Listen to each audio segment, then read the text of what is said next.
Hello student, good morning. Do you know myself Professor D. N. Pandey, Head of Department of the Science. तो मैं बार-बार आता हूँ और बार-बार मैं बताता हूँ कि मेरा Facebook ID D. N. Pandey है, फेसबुक पेज में डिजी क्लासेस अपना है और मेरा व्हाट्सएप नंबर 6203131582 है और जरूर इसको खोलें, देखें और इसे लाइक करें, सब्सक्राइब करें और शेयर करें। I will teach you in this time organic chemistry and now we start chemical properties of chloroform. Chloroform के बनाने के विधि सब बता दिया गया था, प्रयोगशाला विधि। अब हम क्लोरोफॉर्म के प्रॉपर्टी बताऊंगा। तो first of all I will teach you physical property of chloroform. Physical property of chloroform, physical properties of chloroform. Chloroform के भौतिक गुण, फिजिकल प्रॉपर्टी सभी जानते हैं कि क्लोरोफॉर्म जो है रंगहीन द्रव होती है, रंगहीन कलरलेस लिक्विड होती है। It is colourless liquid, it is insoluble in water but soluble in organic solvent. ये जो है मैंने क्या बताया कि क्लोरोफॉर्म रंगहीन द्रव होती है, रंगहीन द्रव होती है और ये जल में इनसॉल्युबल होती है, जल में घुलनशील होती है। लेकिन ऑर्गेनिक सॉल्वेंट में जैसे ईथर हो गया, बेंजीन हो गया, एसीटोन हो गया, ऑर्गेनिक सॉल्वेंट हो गया, उसमें सॉल्युबल होती है, उसमें घुलनशील होती है और इसमें विशेष प्रकार के स्मेल होती है। और उस स्मेल को यदि आपके नाक में जाएगा, नोज में जाएगा तो आप में बेहोशी उत्पन्न हो जाएगी। इसमें विशेष प्रकार की गंध होती है, जिसे सूंघने से बेहोशी उत्पन्न होती है और इसका बॉइलिंग पॉइंट 334 केल्विन होती है। ये इसका बॉइलिंग पॉइंट जो होती है, इसका क्वथनांक जो है 334 केल्विन होती है। तो फर्स्ट फिजिकल प्रॉपर्टी या फर्स्ट फिजिकल प्रॉपर्टी या रंगहीन द्रव होती है, रंगहीन द्रव होती है, यह रंगहीन द्रव होती है, यह रंगहीन द्रव होती है। सेकंड इसमें विशेष गंध होती है, जिसे सूंघने पर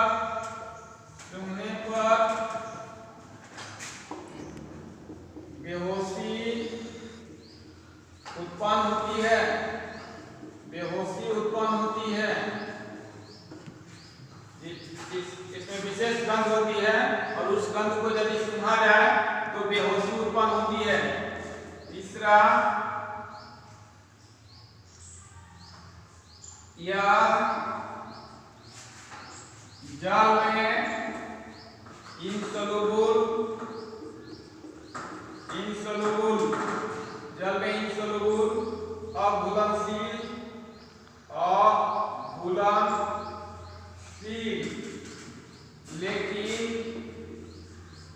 लेकिन कार्बनिक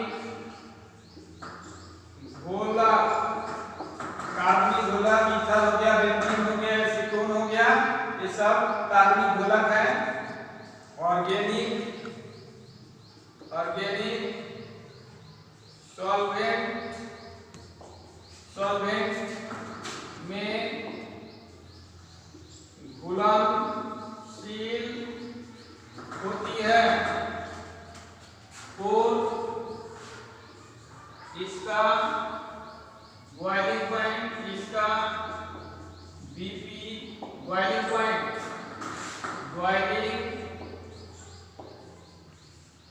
पॉइंट, इसका क्वथनांक, बॉइलिंग पॉइंट मींस क्वथनांक 334 केल्विन होती है। इसका क्वथनांक 334 334 केल्विन होती है। तो ये फिजिकल प्रॉपर्टी हुआ। ये रंगहीन द्रव होती है, इट इज कलरलेस लिक्विड, इसमें विशेष गंध होती है, इसमें विशेष गंध होती है, इसमें विशेष गंध होती है, यानी स्पेशल स्मेल होती है। और उस स्मेल को यदि सूंघा जाए तो वह आदमी बेहोश हो जाएगा, वह आदमी बेहोश हो जाएगा। ठीक है। और यह जल में इनसोल्युबल, जल में घुलनशील होती है, लेकिन कार्बनिक घुलक में घुलनशील होती है। कार्बनिक ऑर्गेनिक सॉल्वेंट में घुलनशील होती है। इसका डीपी जो है 334 केल्विन, इसका बॉइलिंग पॉइंट 334 केल्विन होती है। तो फिजिकल, ये सब फिजिकल प्रॉपर्टी ऑफ क्लोरोफॉर्म हुआ। Now we start chemical properties of chloroform. Chemical properties of chloroform, chemical properties of chloroform, chemical properties of chloroform, chemical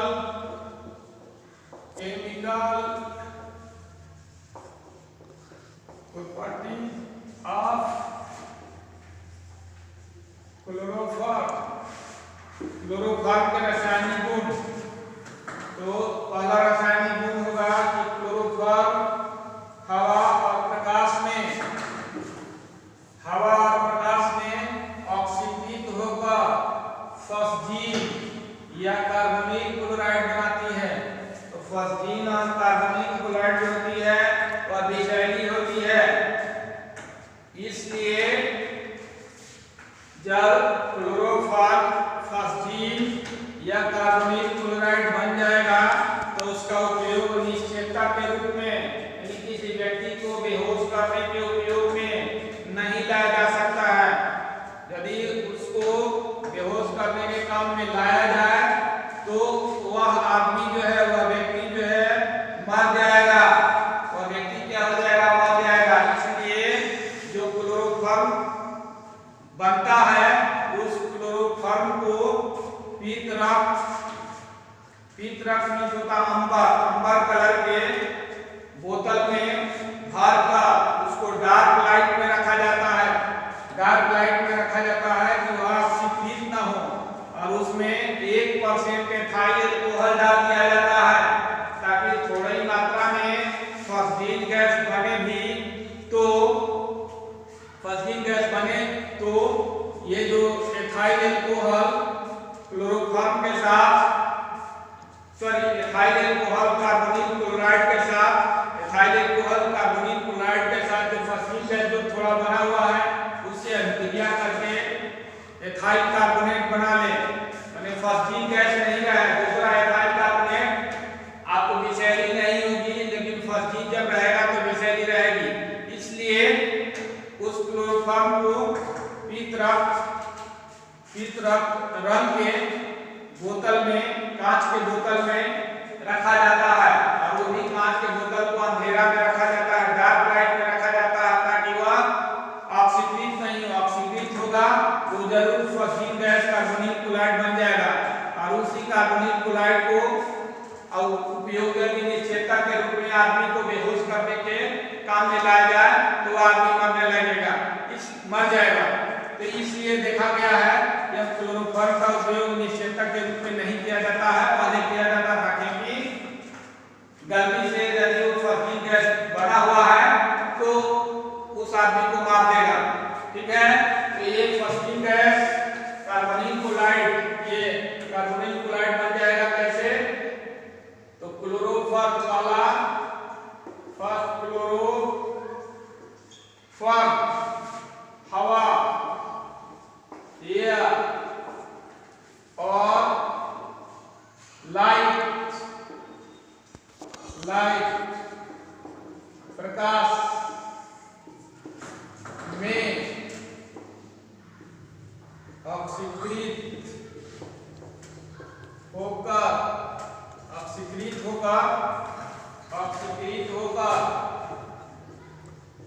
phosphine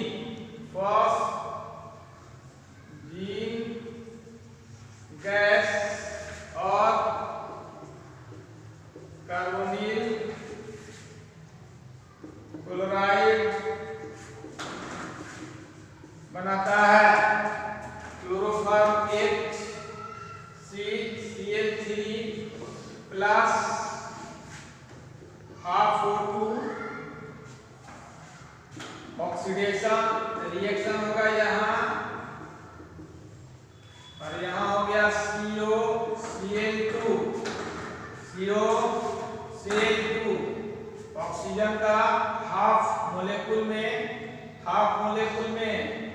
एक आइटम होगा, क्योंकि एक मोलेकुल में दो आइटम होता है। एक मोलेकुल में दो आइटम होता है, तो हाफ में एक ही आइटम होगा। तो एक ही आइटम यहाँ है, यहाँ से COCl2 तो 3Cl है, Cl3 है तो 2Cl यहाँ तक हो गया, बच गया H और Cl। तो ये जो है यही फॉस्फीन गैस हो गया,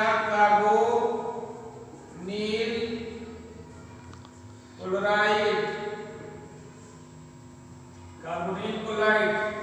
तो जैसे क्लोरोफॉर्म बना और उस क्लोरोफॉर्म को पीत रक्त में अंबर रंग के कांच के बोतल में नहीं रखा गया, उसको ऐसे ही किसी दूसरे बर्तन में रख दिया गया, तो वह क्लोरोफॉर्म हवा और लाइट में, यदि हवा और लाइट उसको मिल गया तो उससे रिएक्शन करेगा और फॉस्फीन गैस या कार्बोनिल क्लोराइड बना लेगा, जो एक विषैली गैस होती है। और आप नहीं समझ पाएंगे कि वह फॉस्फीन गैस या कार्बोनिल क्लोराइड बना होगा, क्योंकि आप तो उसको बोतल में नहीं रखे हैं, वो भी बोतल अंधेरा प्रकाश में नहीं है, डार्क लाइट में नहीं है, ठीक है। तो यही दिक्कत होती है, इसलिए उसको तुरंत जो है जिस समय बनता है उसी समय उसको रिसीव किया जाता है ना, कांच के बोतल में, वो भी जो अंबर के बोतल होगा, और डार्क लाइट में उसको कलेक्ट किया जाता है, तो ये पहला पढ़ी हुआ कि हवा और लाइट में ऑक्सीकृत होकर फॉस्फीन गैस या कार्बोनिल क्लोराइड बनाता है, ठीक है। दूसरा केमिकल प्रॉपर्टी कि सोडियम कार्बोनेट को एल्कोहल में विलयन बनाया जाता है। सोडियम कार्बोनेट का एल्कोहल में विलयन बनता है, और उस एल्कोहल वाले विलयन में क्लोरोफॉर्म को प्रवाहित किया जाता है, तो सोडियम फॉर्मेट बनती है, ठीक है। तो दूसरा हो जाएगा सोडियम कार्बोनेट के एल्कोहल में बने विलयन के साथ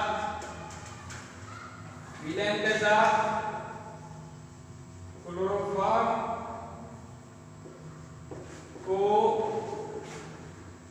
गर्म किया जाता है, तो सोडियम फॉर्मेट प्राप्त होती है। क्या? सोडियम कार्बोनेट के एल्कोहल में बने विलयन के साथ क्लोरोफॉर्म को गर्म किया जाएगा, तो सोडियम फॉर्मेट प्राप्त होगी। देखिए कैसे, H हो गया, C हो गया, Cl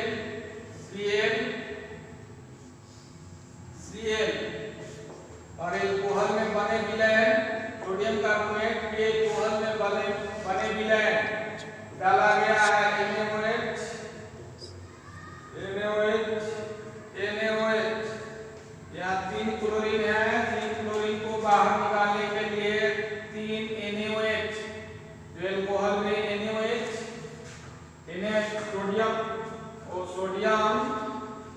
सोडियम कार्बोनेट लिखा गया है गलती से, सोडियम हाइड्रॉक्साइड हो गया,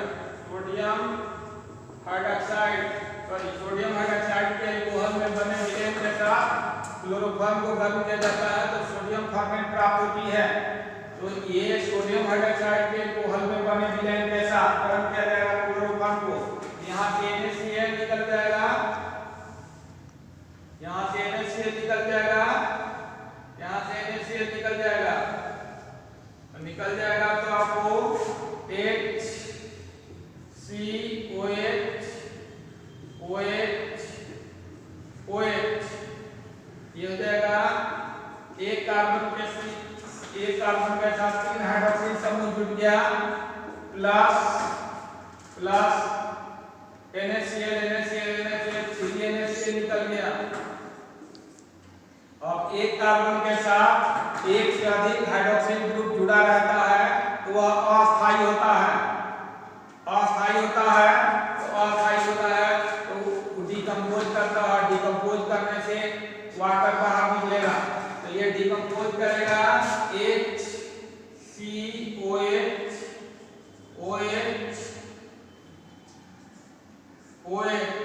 ये डिकम्पोज करेगा, टूटेगा, यहाँ से एक OH और H निकल जाएगा, ठीक है, और यहाँ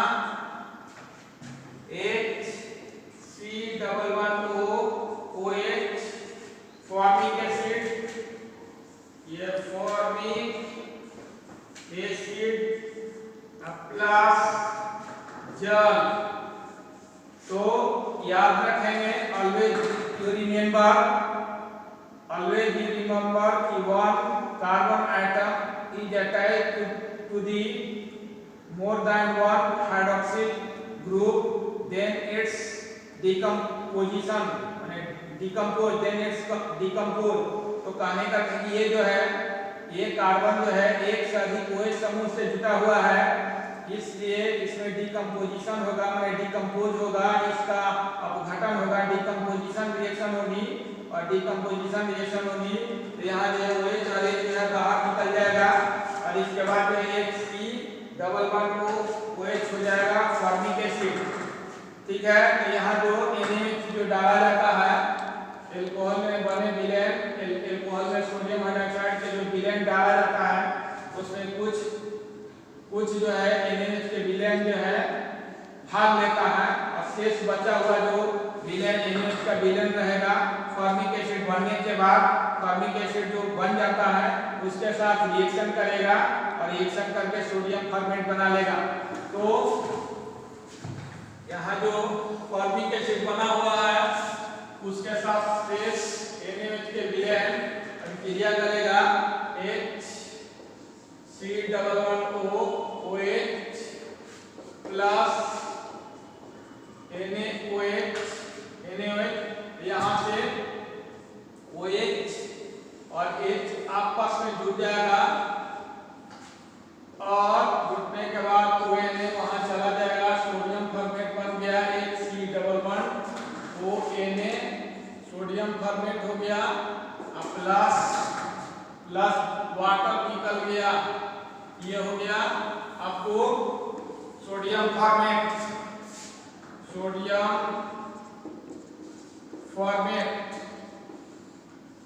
तो ये कन्वर्सन में भी आएगा कि how will convert you chloroform to sodium formate, how will convert you chloroform to sodium format.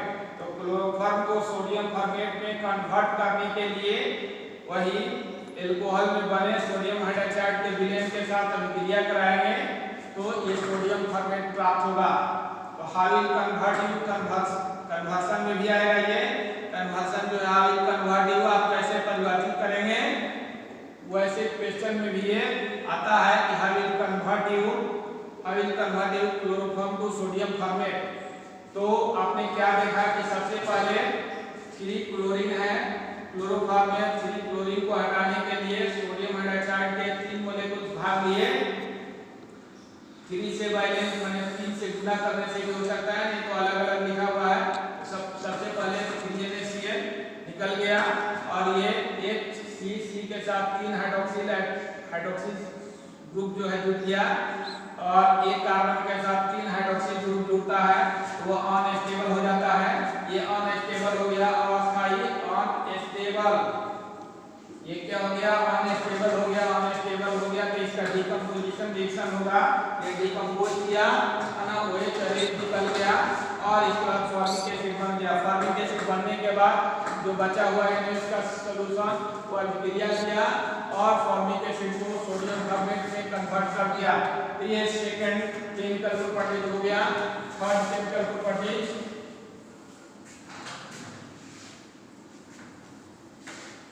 Third हुआ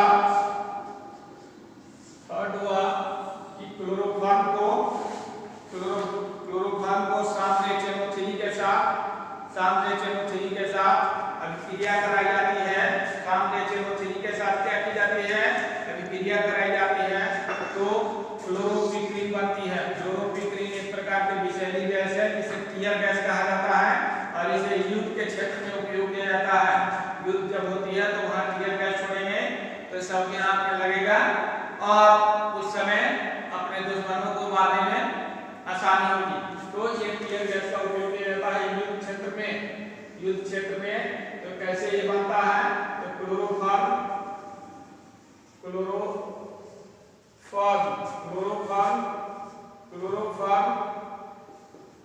सांद्र HNO3 कम HNO3, ये कॉन्क है। सांद्र मींस क्या होता है? कॉन्क HNO3 के साथ क्लोरोफॉर्म को कम HNO3 के साथ गर्म किया जाता है।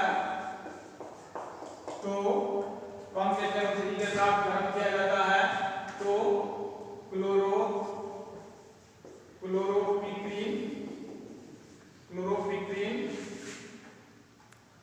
टीयर गैस बनाती है, क्लोरोपिक्रीन बनाती है। सामने HNO3 के साथ गर्म किया जाता है तो क्लोरोपिक्रीन बनाती है टीयर गैस। इसको नाइट्रो क्लोरोफॉर्म भी कहा जाता है। नाइट्रो क्लोरोफॉर्म ये HCl प्लस HNO3 को ऐसे लिख सकते हैं HNO2 यहाँ से H और ये OH आप निकल गया। निकलने के बाद यहाँ जो है NO2 CCl3 NO2 हो गया और Cl तो NO2 CCl3 हो गया या CCl3 NO2 या Cl NO2 ये क्लोरोपिक्रीन प्लस H2O ये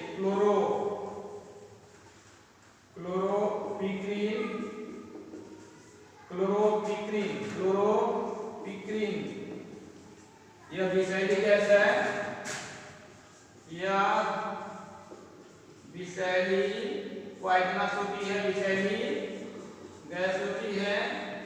कोई पूछता होगा आपसे टीयर गैस का सूत्र बोलो, तो CCl3NO2 क्लोरोपिक्रीन विषैली गैस होती है तथा इसका उपयोग युद्ध क्षेत्र में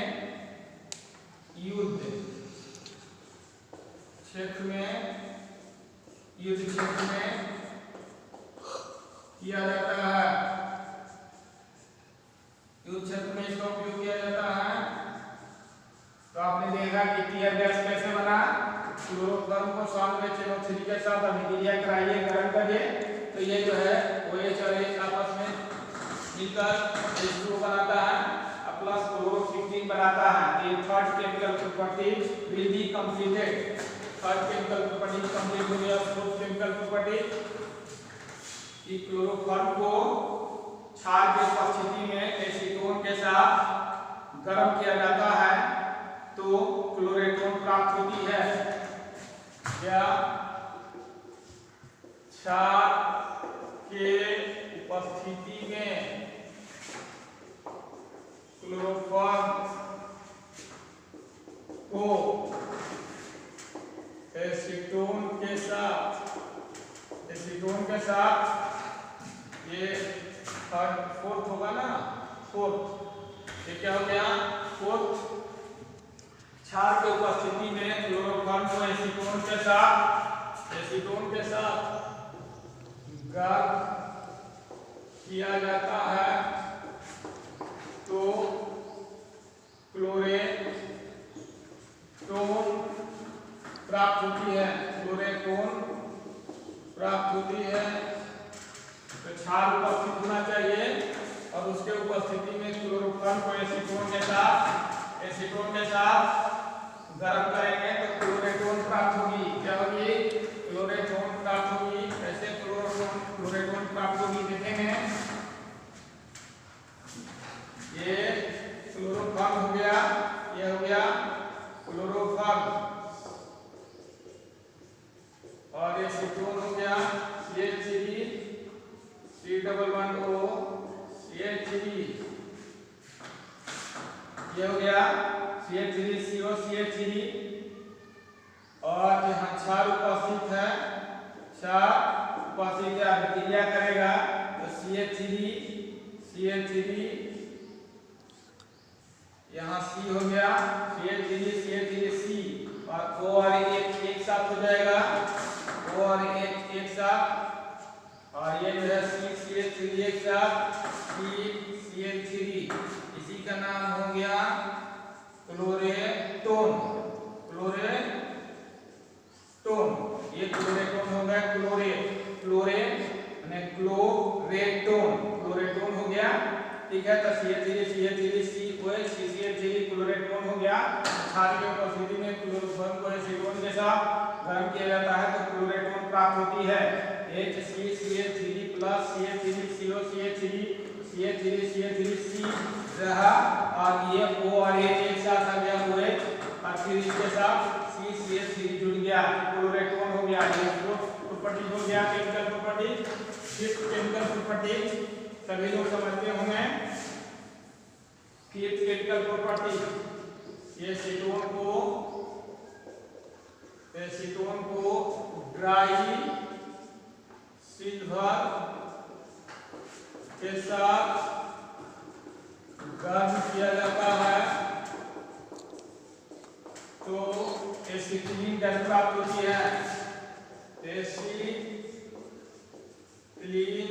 गैस प्राप्त होती है। क्या होती है? एसिटिलीन गैस प्राप्त होती है। क्या प्राप्त होती है? Acetylene gas. एसीटोन को ड्राई सिल्वर के साथ, शुष्क सिल्वर के साथ गर्म किया जाता है, एसिटिलीन गैस प्राप्त होती है। HCCl प्लस Ag, दो मोलेकुल भाग लेगा, क्लोरोफॉर्म के दो मोलेकुल Cl, और ये हो गया CH, दो मोलेकुल ऑफ क्लोरोफॉर्म। यहाँ से गर्म किया गया, तो ये क्लोरीन 6 है, इसलिए 6 होना चाहिए, 6 निकल जाएगा, HC111CH हो जाएगा, acetylene HC111CH plus 6AgCl,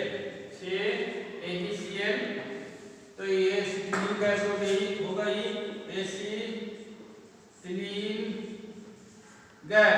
acetylene gas हो गई।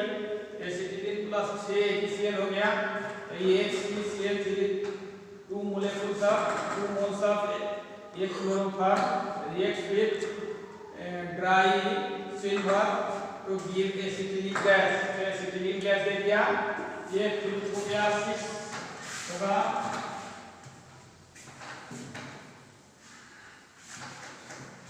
केमिकल प्रॉपर्टीज,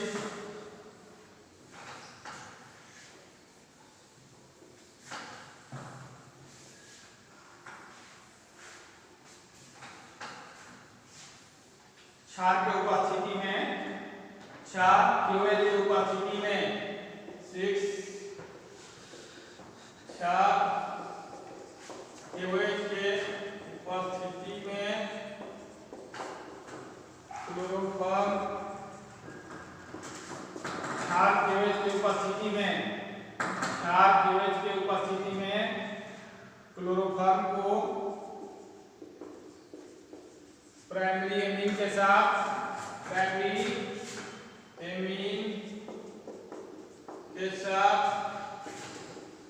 गर्म किया जाता है। तो कार्बाइलेमिन में एथाइल कार्बाइलेमिन, मेथाइल कार्बाइलेमिन या फिनाइल कार्बाइलेमिन ये सब होता है। तो कार्बाइलेमिन प्राप्त होती है। कार्बाइलेमिन या कार्बाइलेमिन प्राप्त होती है। और मालूम होनी चाहिए कि कार्बाइलेमिन में अप्रिय गंध होती है। इसको लोग सुनना नहीं चाहते हैं। अप्रिय गंध होती है, सुनने लायक गंध नहीं होती है। तो क्षार KOH की उपस्थिति में क्लोरोफॉर्म हो गया HCCl plus KOH plus C6H5 primary amine, C6H5 phenyl amine है, एमिनोबेंजीन है। ये एमिनोबेंजीन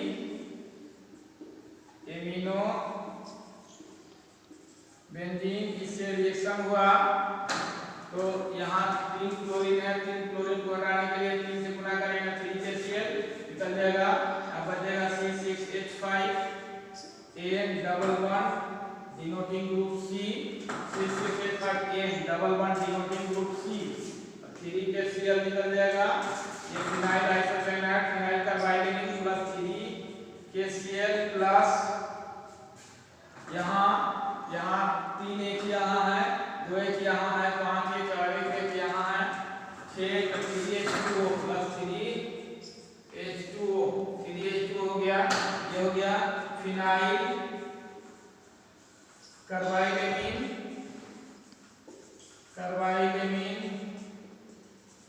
या फिनाइल आइसोसाइनाइड, फिनाइल आइसोसाइनाइड। और इसमें अप्रिय गंध होती है। इसके गंध को कोई बेकार गंध होती है, बदबू वाली गंध होती है, माने खराब स्मेल होती है इसमें। तो ये हो गया फिनाइल आइसोसाइनाइड या फिनाइल कार्बाइलेमिन। 6 प्रॉपर्टी हो गया। 7 केमिकल प्रॉपर्टी हो गया कि फिनॉल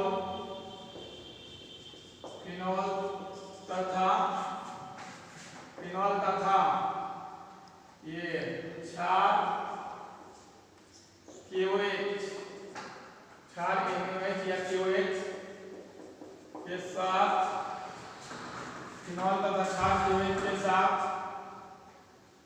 क्लोरोफॉर्म को गर्म किया जाता है।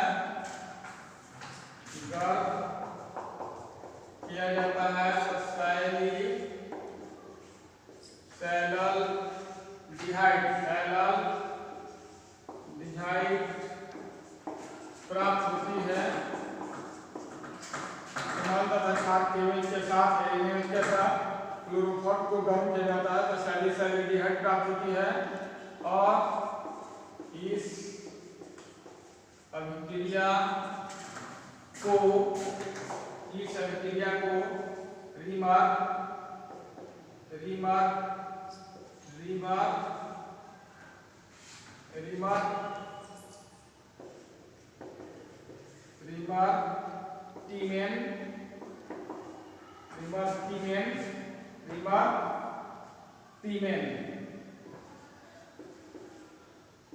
रिएक्शन करते हैं। इस अभिक्रिया को रिमर-टीमेन रिएक्शन कहा जाता है। तो पूछा जा सकता है कि व्हाट इज रिमर-टीमेन रिएक्शन।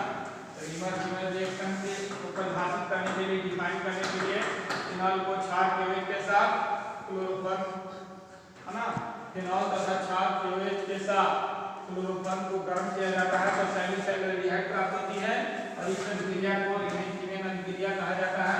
इस अभिक्रिया को लिग्निन ने खोज किया था, इसलिए इसका नाम हो गया लिग्निन अभिक्रिया।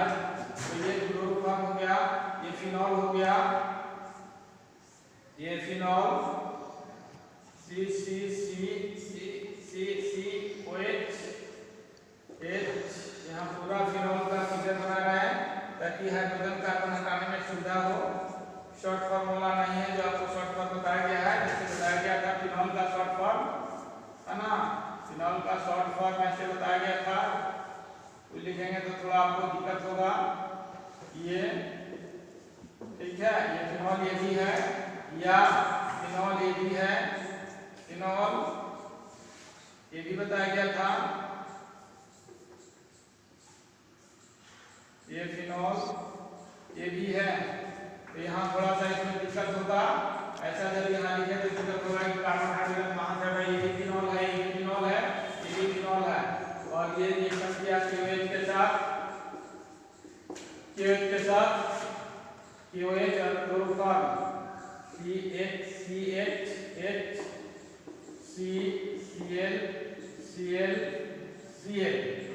ये यहाँ 3 Cl हटाना होगा, इसे 3 से गुना और 3 से गुना हो जाएगा तो आपको ये सैलिसाइल एल्डिहाइड प्राप्त होगा।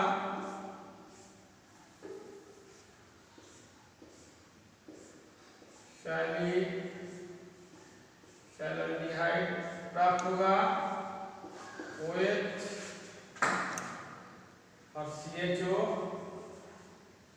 CHO OH हो गया, C हो गया और यहाँ से C और H और O एक लेगा HO,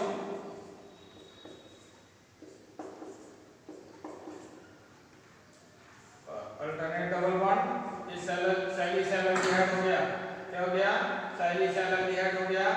अब प्लस 3KCl 3K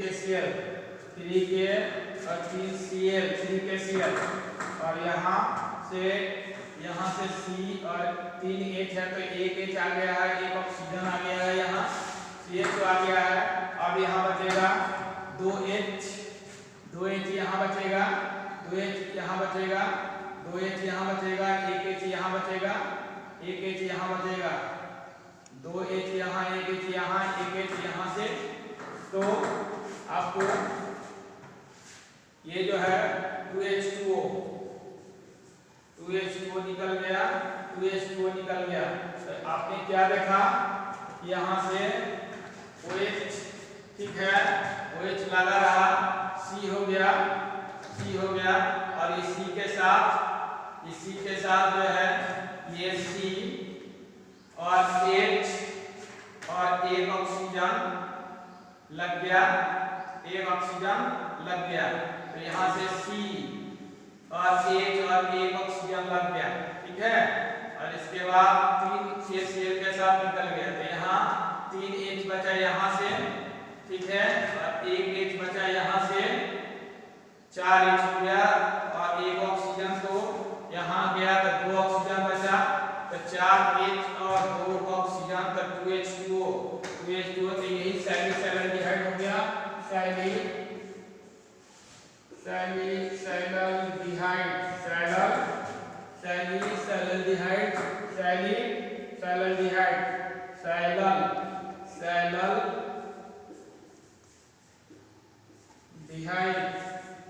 ठीक है, ये 7 केमिकल प्रॉपर्टी हो गया।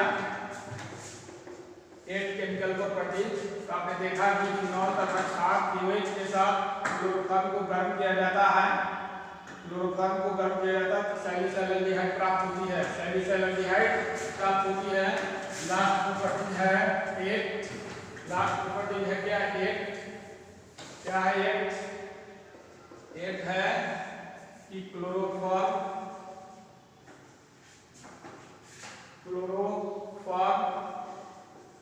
को जिंक तथा H2O के साथ उच्च ताप पर गर्म किया जाता है, मीथेन प्राप्त होती है। यहाँ रिडक्शन अभिक्रिया होगी HCl प्लस 6H नवजात हाइड्रोजन निकलेगा, किससे निकलेगा Zn प्लस H2O से, Zn प्लस H2O से Zn और H2O अभिक्रिया करेगा तो नवजात हाइड्रोजन निकलेगा। ये यहाँ बाइनेंस के लिए अच्छे से गुना किया गया है क्योंकि यहाँ निकलेगा CH4 methane CH4 methane C और 4 OH CH4 प्लस बच जाएगा 2H यहाँ और 1H यहाँ 3Cl CH4। तो today chemical properties of chloroform is completed। Chloroform के केमिकल प्रॉपर्टीज कंप्लीट हो गया। आज केमिस्ट्री में इतना ही। इस वीडियो को भी लाइक करेंगे, शेयर करेंगे और सब्सक्राइब करेंगे। सभी स्टूडेंट्स से आग्रह है ताकि आपके साथ वीडियो जो है पहुंचते रहे। Thank you so much.